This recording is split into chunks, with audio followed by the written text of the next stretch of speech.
Hi, everybody. Brianna Whitney, host of True Crime AZ Live. Thank you so much for joining us tonight. We've got a jam-packed show, and I appreciate everybody who joined us for the Halloween show last week. That was so much fun, and we love doing different things. But we're back to normal, back to our regular scheduled programming this week with three major cases, breaks in cases that we didn't see coming in all these different situations, some that also involve children. And so there's a lot to talk about tonight.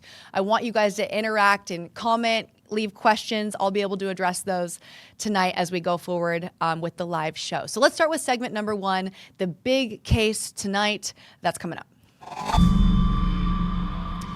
Okay, so this is such a bizarre case that really spans from Idaho to Arizona, which, oh my gosh, I feel like we see all of these massive high-profile cases that seem to involve these two states, Lori Vallow Daybell, Brian Kohberger, and now this. Who you're seeing on your screen is 5-year-old Michael Vaughan, who went missing in July of 2021, and that was Stacey Wondra, who is a man now being charged with his murder, even though Michael Vaughan hasn't been found. This is a really odd case. So this is how it all began. In 2021, Michael Vaughan is last seen outside his house in a rural town in Idaho called Fruitland. He's seen wearing a light blue Minecraft shirt, black boxer briefs, and sandals, according to Idaho police.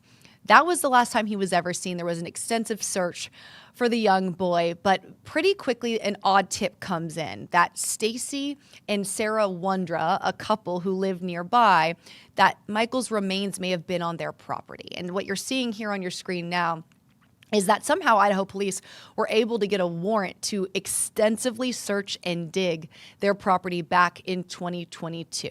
Now, there would have had to be something more than just word of mouth that there may be remains on their property to get that warrant. We don't really know what else they actually had at the time. They send cadaver dogs to that home, who then get a hit on a scent of possible human remains. They dig up that area, assuming that they're going to find something, and they don't find Michael Vaughan's body or any parts of his remains on that property. Despite that, though, Sarah Wondra is still charged at the time for failing or delaying notification of a death, but the charges were eventually dropped. So they dig this up. They think that Michael Vaughan's body is there. They don't find anything, and the case really just goes cold. For years, Michael's still missing, even to this day, and there wasn't anything more. Until this past week. Stacey Wondra was actually in prison already for an unrelated charge, and all of a sudden, Idaho police and authorities announced that now he's going to be facing first-degree murder, kidnapping, and destruction of evidence in the disappearance and death of Michael Vaughan. That's a pretty crazy charge list, considering the fact that Michael is still missing. You have to have some pretty damning evidence to be able to prove that in a court of law. But Stacey was here in Arizona, and that's how we kind of started to get involved here, thinking, how did he end up here in the first place? So it turns out that in 2023, he was convicted for unlawful possession of a firearm. He went to federal prison for that, got out, and then violated his probation. And so he was sent back to prison, and he was kind of bouncing around to different prisons until he landed here in Arizona. And that's why he was here. There really was no other connection to Arizona other than now he's here in Maricopa County Court going through the system before he will be extradited back to Idaho in this case. And so basically now he's waiting for Idaho authorities to pick him up so he can go face these charges.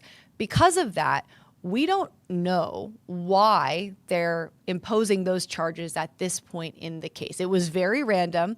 It was very unexpected, but he has to be processed back up in Idaho for us to actually learn what's called probable cause, which basically is what detectives use to say, hey, this is why we believe he should face these charges. Here's the evidence. Here's the information that we know so far. That is missing in this case, which to me, coming in at this point, learning about everything, I'm looking at this like, okay, Michael's a little boy, young boy, lives in the safe community, or so they think. How, even if they were neighbors, how on earth did they become the suspects in this case? Well, there's two other people that are also persons of interest who were named that are not the Wondras, and nothing has happened with them either. So clearly there's been some updates in this case that police and even the sheriff's office there are being very tight-lipped about. Really not a lot of information that they're giving out, which is also kind of odd. Do they know where Michael is? We don't know. I wanted to talk this case through with a reporter who is honestly very well known and famous for cases in Idaho and really around the country, Nate Eaton. A lot of our viewers and even podcast listeners have gotten to know who Nate is based on his incredible and extensive reporting of the Chad Daybell and Lori Vallow Daybell case and the missing kids. Tylee Ryan and JJ Vallow. Nate and I met during that trial, and he and his team at East Idaho News have been also covering this case for some time and reporting these updates. So he and I did an interview earlier today talking about what we now know, but also what does this likely mean? What do these charges probably mean for Stacey Wondra? What does this mean that authorities likely have? We talk it out, so I want to bring you the interview now with Nate Eaton. All right, Nate, excited to have you on the show for the first time. I think a lot of people know you from all of your coverage on the Lori Vallow Daybell case for so many years. East Idaho News, you now host Courtroom Insider, and that trial and that case is how we got acquainted in the first place. But you also cover so many other cases, and this one is bizarre to say the least, and just another Idaho, Arizona bizarre connection. Had you known about this case before all of this came out this past week? Yeah, so this all began back in 2022. We're in eastern Idaho, which is about 5 hours away from Fruitland, where this happened. So it's kind of a geographical challenge to cover it, like boots on the ground to be there. But we do cover stories that happen all throughout Idaho. And I just remember when Michael Monkey disappeared, it was a bizarre case, obviously, anytime a child goes missing, and to be from such a small town that doesn't really have crime happen. So it's one of those that we've been kind of covering from a distance, from afar, watching the new developments. And I'll be honest, when the news came out last week on Halloween that there had been this arrest, it was kind of surprising, but in a way wasn't surprising. But it's nice to see the case is moving forward. So it is weird because Stacey Wondra, who is now facing first-degree murder charges, kidnapping charges in this wasn't a name that popped up out of nowhere just randomly this past week. He was named as a person of interest suspect with his partner years ago, and it's odd, and she was charged, and then the charges were dropped, and Stacey wasn't charged, and he had gone on the record saying he didn't know anything about this. But then there was video of him telling police he knew where Michael's body was. So I guess take me back to how, I know they were neighbors, but Michael Vaughan's 5 years old. How did he know the Wondras? Was there any relationship there other than just being neighbors? I don't know the extent of how deep their relationship was, but I would imagine they obviously somewhat knew each other. And to the point you mentioned, them being suspects back in being named suspects originally, or people of interest, that the police thought that there was enough there to dig up the yard. I mean, that was so interesting to me. And the fact that that video you talked about back then, when the police, I don't know if you have watched that whole thing, but it's pretty damning or pretty eye-opening for him to be telling the police this is where the body is. So the extent of their relationship, it's clear that the Michael's mom knew who the Wondras were, but I don't know the extent of how close they were. Fruitland, Idaho is a small place, though. If you're on the same street, if you live less than a half a mile away, you're likely going to know the people. You're likely going to know most people in the town, in the community.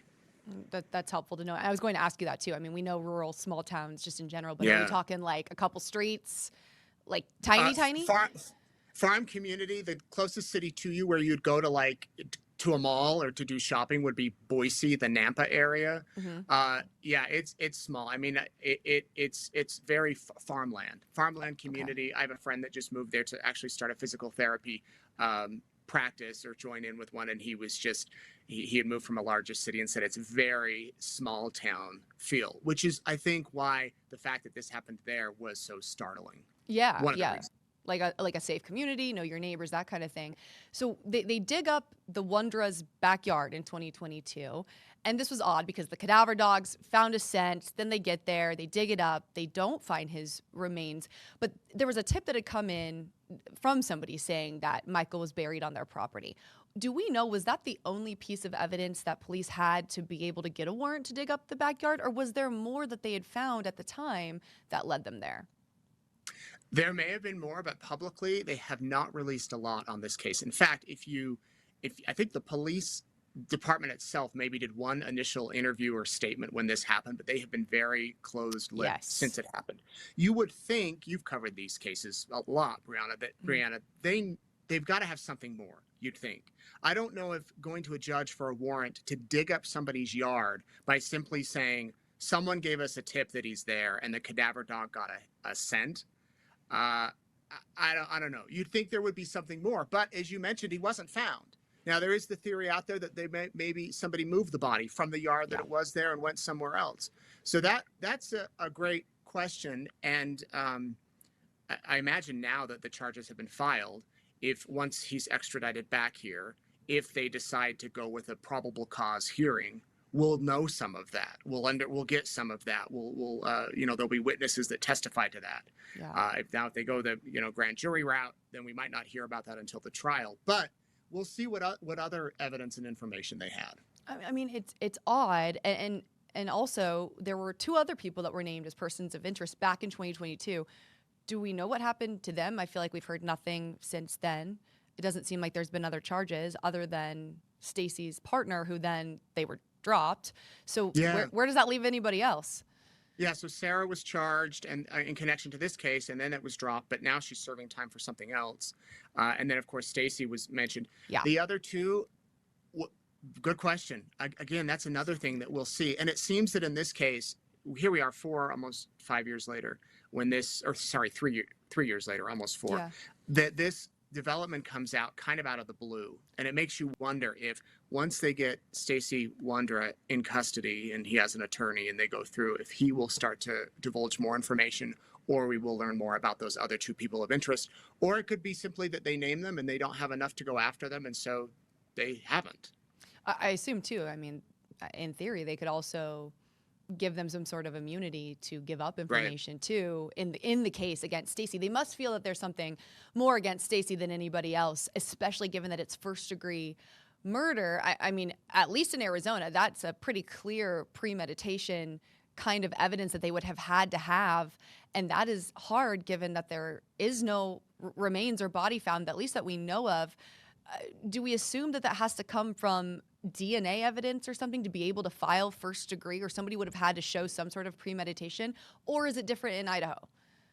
No, you have to show some sort of premeditation for first degree, and the fact that there is no body is what immediately caught my attention, because sure, they're going to announce these charges, they found something and they still haven't. Maybe it is a pressure tactic on him when he gets in to say, okay, you negotiate with us, you tell us where he's at, and we'll lower the charge. Or with first degree too, you can go for the death penalty in Idaho. It would be very, very hard to, I think, to get death penalty without a body. But it has happened. You know, the prosecutor in the Koberger case, Bill Thompson, he actually is one of the only prosecutors in Idaho history who has ever gotten a murder charge guilty without a body, a no-body murder charge. So it's very rare to do that. But the fact that they filed this, they must be pretty confident, or they got new information, or they got new evidence back, or new DNA back that made them go ahead and do this.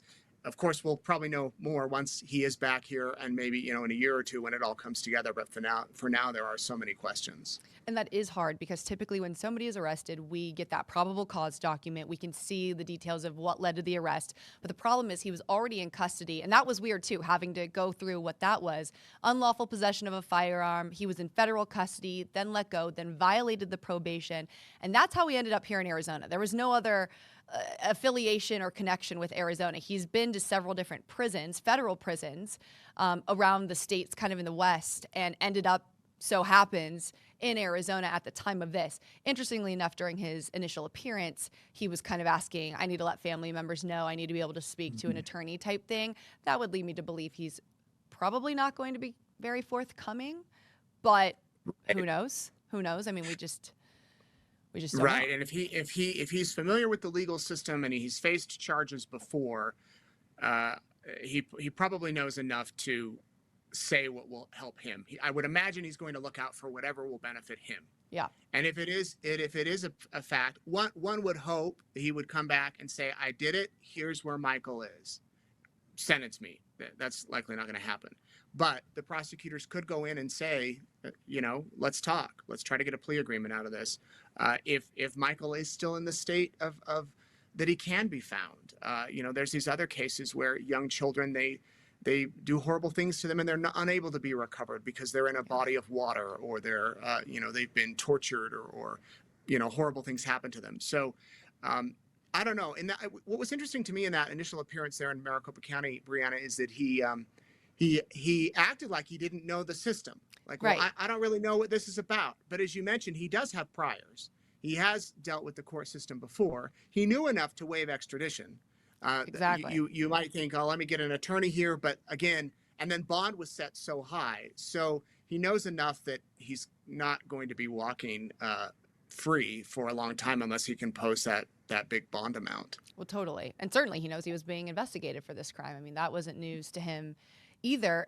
You did mention, and we noticed this too on our end, Idaho authorities have been so tight-lipped. I mean, even trying to get any confirmation really has been a failure on just even getting anything. Kind of relying on Idaho media who might have a prior connection with them to help with some information. But is it possible, because authorities are being so tight-lipped, that they may know where Michael's remains are and are just not saying it yet? Perhaps. I would hope, and I would think, and more so hope, that if they do find him, or if they know where he's at, that they would and not come out and say it until they have him. Of course, if you're going to, if you might have suspicions. I've covered this other missing toddler, Dior Coons. He's been gone 10 years.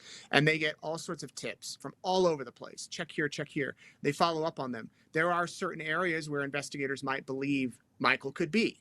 They're not going to come out and say, we believe he's here in this campground or by this river, because of course you're going to get people that will go down there and look.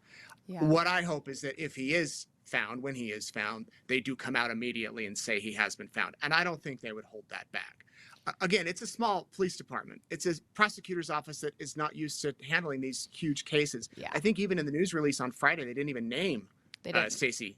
Yeah, so it was interesting that you kind of had to put the pieces together to figure out who are they talking about, and what agencies are they doing, and are working this case. And it has been a struggle to get information out of it. I do give you that for sure. Yeah, and that was the thing. We had to get to court documents to find the charges, even because in Arizona, the court documents only said a fugitive warrant out of Idaho, and so that complicated it even more.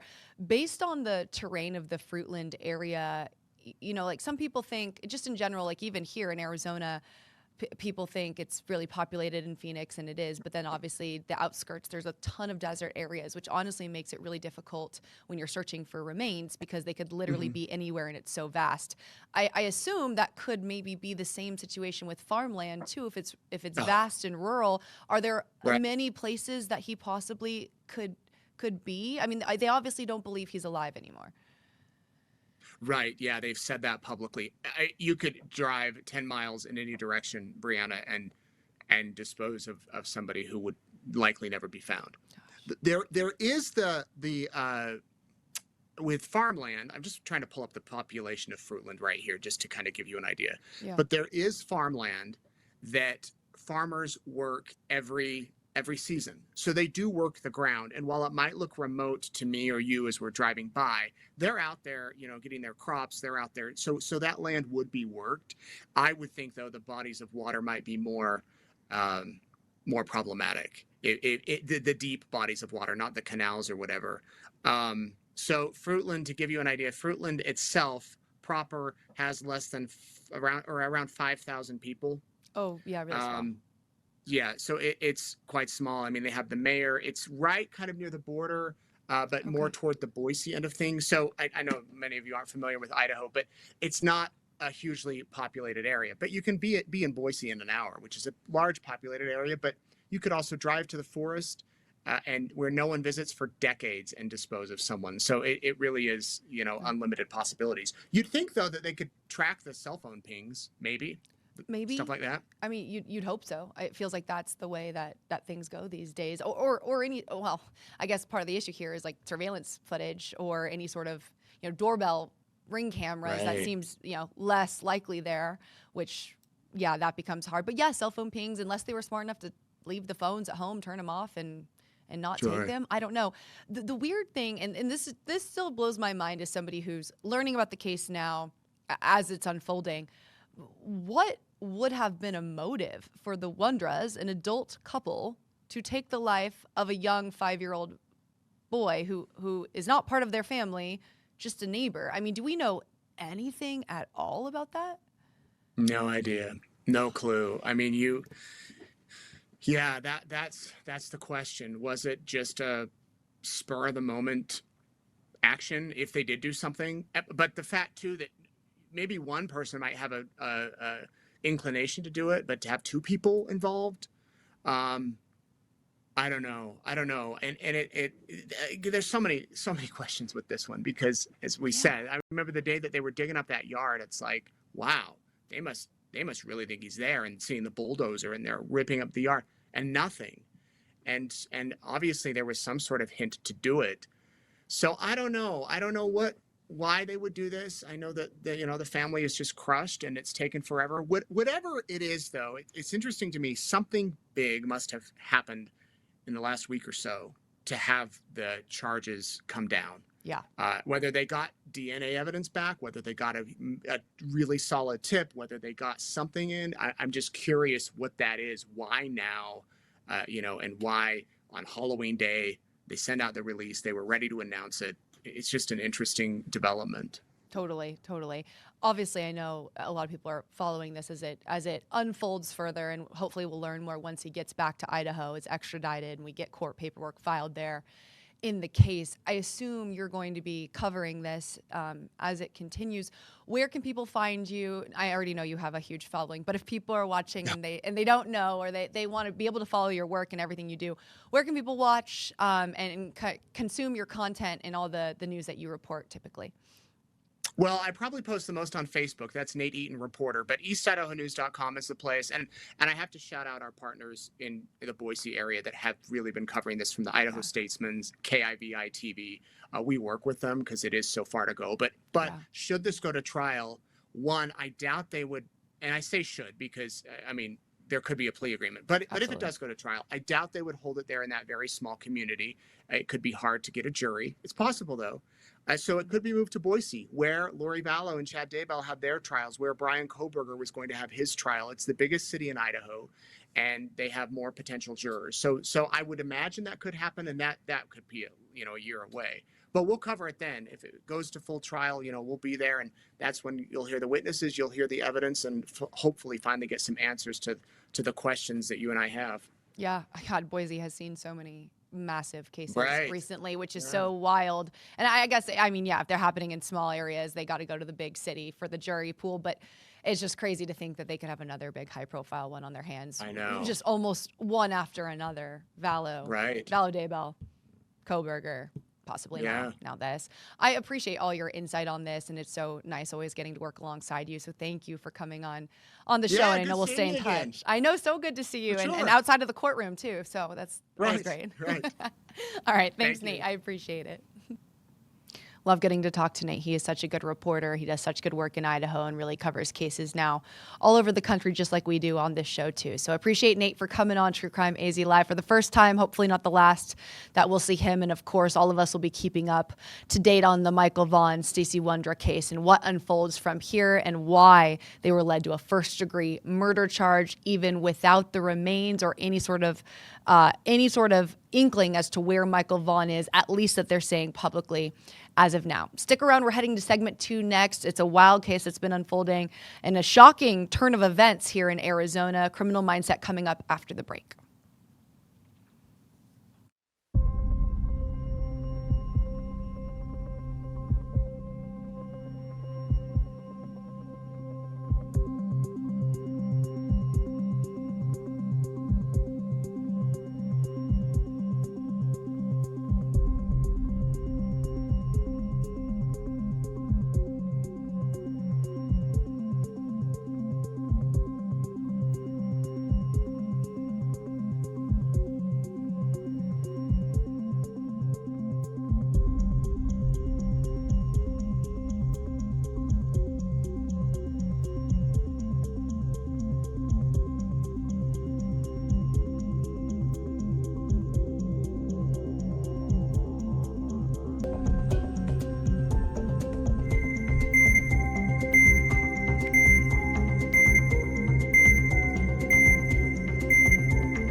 All right, welcome back. Segment 2, Criminal Mindset tonight. This is so bizarre.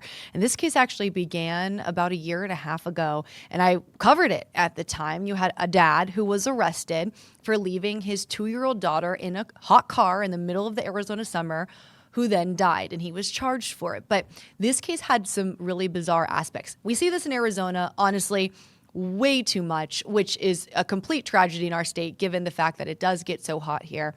And that this was a completely negligent move. But the problem here was that it's what he was doing inside in a pattern that was told to police by his other daughters that makes this case even more concerning. That man was supposed to turn himself in this week as the case was progressing, and he was found dead in a Phoenix home. So let's go back to what actually happened in July or August of 2024. So it was last summer that Christopher Scholtes, he was 37 at the time, left his 2-year-old daughter in a hot car outside in their home in Marana, that's outside Tucson, while he was allegedly inside playing video games, according to court paperwork. The degrees out, the temperature out that day was 109 degrees, and the 2-year-old's body temperature at the time that she was found was 108 degrees. Now, he told police that he actually just went inside for a little bit and left her out there, that the car was on, and that he was going back for her. But the problem was they had surveillance footage on their house, which told a much different story. This actually showed that she was left in the car for 3 hours, and it took his wife getting home before anybody actually went back to the car. This car also, even if he did leave the AC on, eventually turned off for a long time, which made the girl suffer from heat exhaustion, which led to her death. The court paperwork at the time was wild, though. Most of the time when these things happen, sometimes people aren't even charged because it's such a tragedy, and that's a really controversial topic here in Arizona to begin with. Should parents always be charged with some sort of manslaughter, negligent homicide, or murder if and when they leave their kids in a car and they die? A lot of people believe yes, but oftentimes police departments will actually look at a case and decide that this wasn't on purpose and that the family has already suffered enough, so they don't need to face another charge on top of already losing their child. This case, however, though, was much different. So the court paperwork was 200 pages of very concerning details, and this is what we learned at the time. Scholtes' other 2 young daughters, the 2 older ones, told police that this was a pattern. One of them said that they had been left in the car 59 times, and that daughter was the one who told detectives he was playing a video game when he left their baby sister in the car. Police also uncovered text messages between Christopher Scholtes and his wife after the girl's death. His wife said, quote, "I told you to stop leaving them in the car. How many times have I told you?" And Scholtes responded by saying, "Babe, I'm sorry. I can't believe this. Detectives are coming for me. I'm going to prison. I killed our baby. This can't be real." He did originally plead not guilty. Obviously, those are pretty incriminating text messages when it comes to the fact that he did leave her and that there was clearly a pattern here. But when police got there, he was trying to talk to them and tell them that he thought that the AC was on. How did it shut off? And there's body camera footage that shows those chaotic moments when police first get to the house. I want to play those for you. Please, baby. Please, baby. Please. You're my worst nightmare. The car's been on. She was left in the car half an hour, 45 minutes, but it was said it was on. Was the air conditioning on? Yes. But I guess it turned off, right? The AC was on. Anything? Anything? Obviously, he's in distress there, and that it's blurred because that's the way that we got it from the police department. But he keeps telling them this was on, it must have turned off. And so at the time, police did charge him with second-degree murder. That's even a pretty high charge when it comes to these kinds of cases. But then the grand jury took it up a whole nother notch. So this case went to grand jury. They actually came back, looked at all the evidence, and said, actually, we're going to go with first-degree murder and child abuse after looking at all the evidence. And so that ups the ante of this entire case. Now, he was able to post bail and was not held in custody. Even though this was a serious murder case, he was able to actually get out. And during this time, while he was still pleading not guilty, he went to Hawaii earlier this year with his wife and 2 other kids, which was extremely controversial. A lot of people criticizing the fact that he was able to leave the state and go, I mean, not overseas, but that far away, given the fact that he had a pending first-degree murder trial at the time.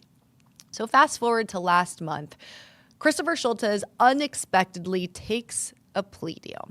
He ends up pleading guilty and admitting that he left her there, that the AC went off, that this was a pattern, that he left her there for way longer than he said, all of that, and took a plea deal for second-degree murder, which meant that he would be looking at a maximum of 30 years in prison if that's what the sentence was decided on by a judge. So he was still out of custody. He was supposed to turn himself in yesterday to prepare for the sentencing on November 21st. And instead, police found him dead inside a home in Phoenix. And I'm reading a comment here. He knew full well the little girl was left in the hot car for longer than what he said. And it seems like now he did actually admit to that down the road. Of course, for over a year, though, he was singing a different tune. But when it came down to it in a plea deal, I think he looked at this and thought, well, up to 30 years is a lot less than life in prison, which is what you could get for first-degree murder. And then when you would have tacked child abuse onto that too, I mean, there's a good chance he was never getting out of prison. What does confuse me, though, now is knowing he took a plea deal last month with the knowledge he was going to have to turn himself in and go to sentencing. Did he plan on taking his own life the whole time? Did he take a plea deal with the intent to kill himself right before he was going to have to turn himself in to actually face the consequences here? Or did he take the plea deal and has been wrestling with all of these emotions and everything as he was going to prepare to go to prison and decided at the nth hour that he was going to take his life before he'd ever go to court? We don't know. And a lot of people are really upset now because there was no justice in this case. But it does beg the question, what happens now that Christopher Scholtes has killed himself? Does the case move forward? What happens to the wife and the kids? What happens to the attorneys who have been working on this case now for a year and a half with hundreds and hundreds of pages of evidence and everything that they were getting ready to present? I spoke to a criminal defense attorney who is down in Tucson, who I actually talked to when I first did this story like a year and a half ago about how this was unfolding. It was kind of unusual. The evidence and the details were extra concerning in this case. And I asked him, well, is this common? And he said, no, it's not common that we see somebody take their own life like this before. You definitely hear of it. You definitely hear of it, around the country, especially in extremely high profile situations. But in this case, this was really, really unexpected. And so I asked him, what happens next? And Louis Fidel, criminal defense attorney, explains. The case gets dismissed because in a criminal case, the defendant is the person, and when the person is deceased, there is no longer anyone or any entity to prosecute or impose a sanction on, and so the criminal case is dismissed. I mean, it's awful. It's awful for the family. Every part of this case is awful for a family, and it is hard on attorneys when you represent somebody over a period of time. You develop you develop a rapport, you develop a level of trust with that person, and it's a terrible feeling when somebody that you represent does something like that. And that's it. The case is just done, which has stunned so many different people. I think, too, the concern is if this was a pattern and he has two other daughters who are young, both under the age of 10, where's the accountability in terms of, them being safe? And I think now you've got two other girls who lost their dad. You have a wife who lost their baby, their 2-year-old, and a husband. I mean, this is just like a worst case scenario for a case like this. And so it just kind of feels like justice is unresolved in this case, but that really took so many people by storm. And I know in Arizona this was happening, but I was reading the last couple of days, I mean, this was going national because so many people were so disturbed by the fact that he was playing video games and there was possible other concerning, disturbing Google searches going on, left her in there for 3 hours. I mean, I think people were really angry and wanted to see this case come to fruition and him be truly punished. And a lot of people just felt he took the easy way out and this was cowardly, and now the case just ends. So that was definitely unexpected here in Arizona. That case now wrapped up due to him taking his own life. Coming up, the last segment in the show tonight, Tip Line Live. It's a segment I haven't actually done yet, and that's because I got an interesting tip in terms of the case of a former news anchor who is now arrested for murdering her mom on Halloween. Yep, crazy sentence. That is true. We're going to talk about it coming up next.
Final segment in our show tonight, Tip Line Live.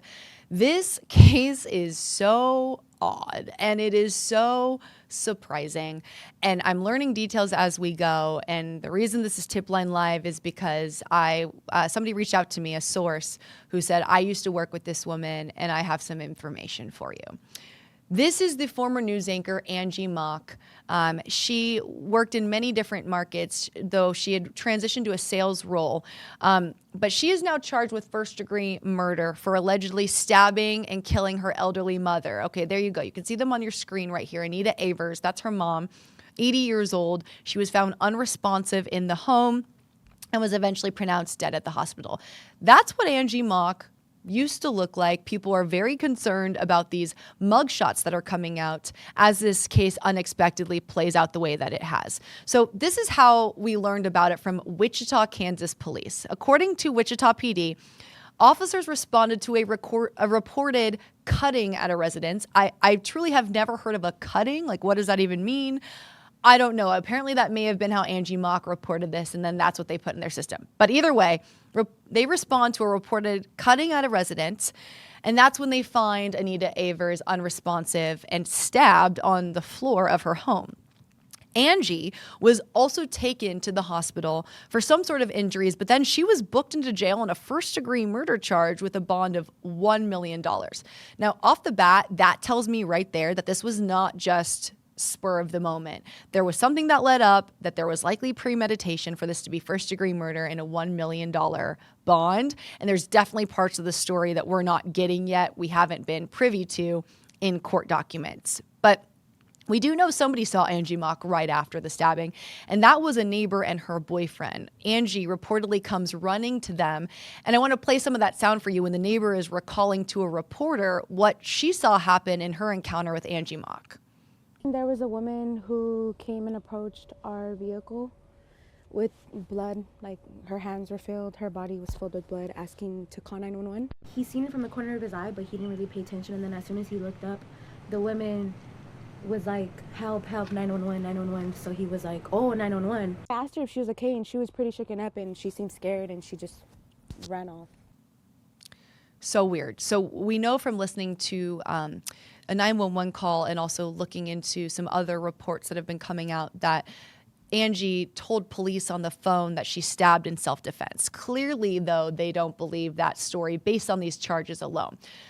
I had somebody reach out to me who said, I used to work with Angie Mock, and I have a little bit of background and context for you that might just give a little bit more information in this case as we wait to learn what actually happened and what the motive could have been.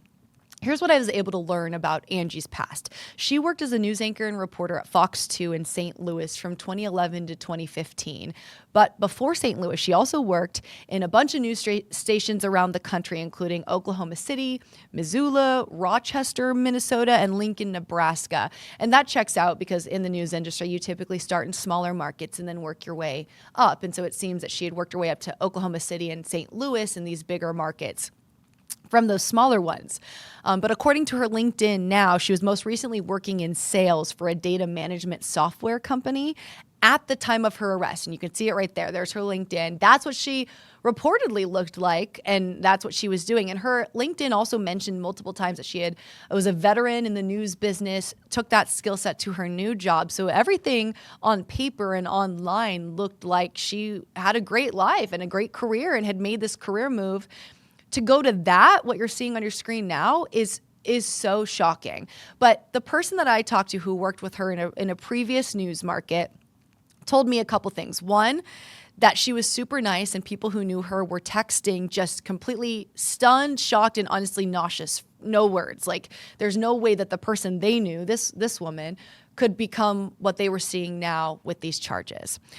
But they also talked about that she was very social, also went out a lot, maybe used alcohol quite a bit. Could that have been a factor? Not sure. But just knowing at the time that she would go out a lot, there was no signs that my source told me that this would have actually led to something as wild and as awful as this.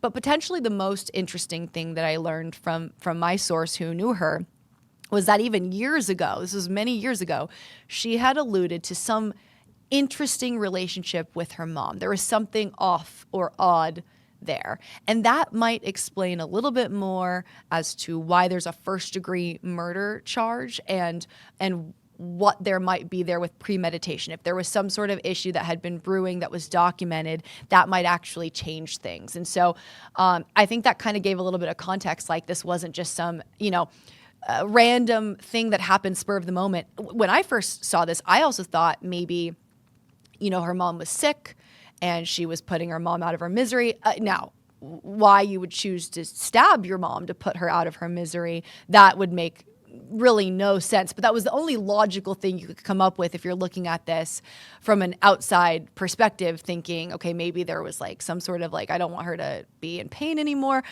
But none of that makes sense. And by the charges, it doesn't seem so. It does seem, based on what my source is telling me about her comments in the past about her mom and then what police are charging her with, that clearly there was something leading up. We need to get more of the court paperwork and to actually see what's going on. And that hasn't been released yet. Nobody really knows what happened inside that house.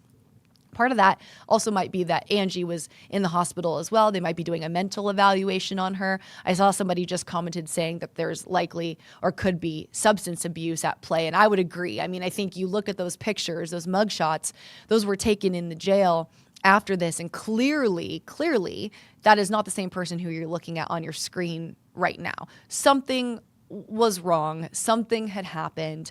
Was that due to whatever was brewing with her and her mom? Not sure, but it's obviously sad to see somebody go from that to what you're seeing now. I mean, that just doesn't even seem like the same person. And clearly there were things that she was struggling with, but very sad that her mom, Anita Avers, lost her life due to whatever was going on. So we're waiting to learn more on that. As soon as we get more, though, we'll obviously bring you the very latest. There are a lot of people invested in that story, just the demise there of somebody that a lot of people looked up to in many communities around the Midwest and the South for so many years. So we'll be staying on top of that. And I appreciate my source, too, for coming forward just to give me some more background information. The news industry is very small, and you saw she worked at so many news markets and stations across the country that it really is so interconnected. She met so many people in her past. And so I think that this was something that honestly shocked the news community too. We report on these things all the time, every day.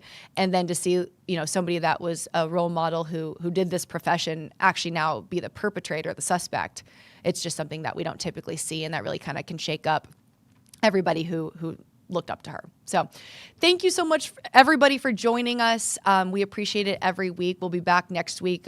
We've got some special things brewing. I think I mentioned on this show a bit ago, maybe a few weeks ago, that we were working on a massive documentary, and that is getting close to airing. We're going to talk about it next week, give you a little preview, and then in 2 weeks, instead of this show, we'll be premiering it on YouTube. I cannot wait to give you the details next week with everything coming out, so stay tuned on YouTube, on my YouTube, on social media, both mine and AZ Families. We're going to be posting about it. I appreciate everybody so much, and we'll see you next week for True Crime AZ Live. Good night.